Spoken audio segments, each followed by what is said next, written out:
श्रीराम समर्थ.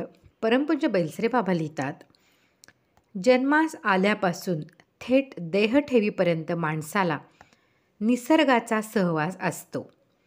निसर्गाला माणसाबद्दल मोठी सहानुभूती आहे असे दिसत नाही. मोठमोठी माणसे पृथ्वी तलावर येतात आणि जातात, पण विश्वाच्या कारभारात त्यांची काही दखल घेतली जात नाही. हे जरी खरे तरी माणसाला दुःख देण्याच्या बाबतीत निसर्ग काही मर्यादा सांभाळतो. माणसाने निसर्ग नियम कटाक्षाने पाळले तर निसर्ग त्याला तापदायक होत नाही. ज्या जगात आपण राहतो त्याच जगात वनस्पती, कृमी, कीटक, पक्षी, मासे व जनावरे राहतात.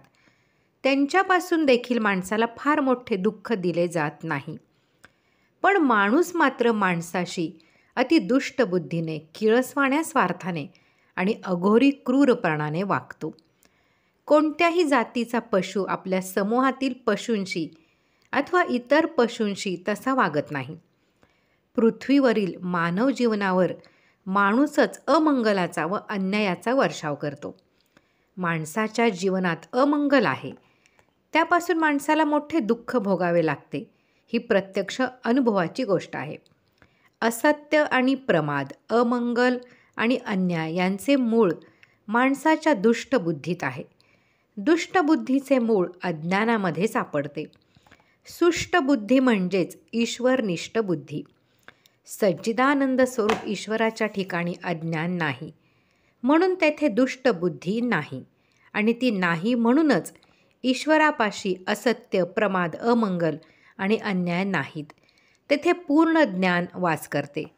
ते ज्ञान अज्ञानाने झाकले गेले की अपूर्णतेची भावना होते. तिच्यामधून वासना प्रकटते. वासना शुभ किंवा अशुभ असू शकते. अशुभ वासना माणसाला अत्यंत स्वार्थी, संकुचित व तमोगुणी बनवते. जगातील सारे अमंगल अशुभ वासनांच्या आश्चर्याने राहते. अशुभ वासना दुष्टबुद्धीच्या माणसाच्या जीवनात आसुरी संपत्तीचे रूप घेऊन साकार होते. विकारांच्या व आसुरी आनंदाच्या प्रेरणेने दुष्ट माणूस अपराधी व निरपराधी माणसांना छळतो. छळण्याचे नवीन नवीन अघोरी मार्ग तो शोधून काढतो. पृथ्वी, पाणी, आग व वारा या पंचभूतापासून माणसाला दुःखे भोगावी लागतात. वनस्पती, कृमी, कीटक, सर्प व जनावरे यांच्यापासून माणसाला पीडा होतात. पण पैसा मिळवण्यासाठी, विकार शांत करण्यासाठी, सत्ता बळकवण्यासाठी, राजकारण खेळण्यासाठी, धर्माचा प्रसार करण्यासाठी, चोरी करण्यासाठी आणि सूड उगवण्यासाठी जेव्हा माणूस माणसाला दुःख देतो, त्याचे वर्णन ऐकून अंगावर शहारे येतात. श्री समर्थांना एवढेच सांगायचे आहे की सगळ्यांना सगळीच दुःखे भोगावी लागतात असा नियम नाही. पण प्रत्येकाला कोणते तरी दुःख भोगल्या वाचून सुटका नसते.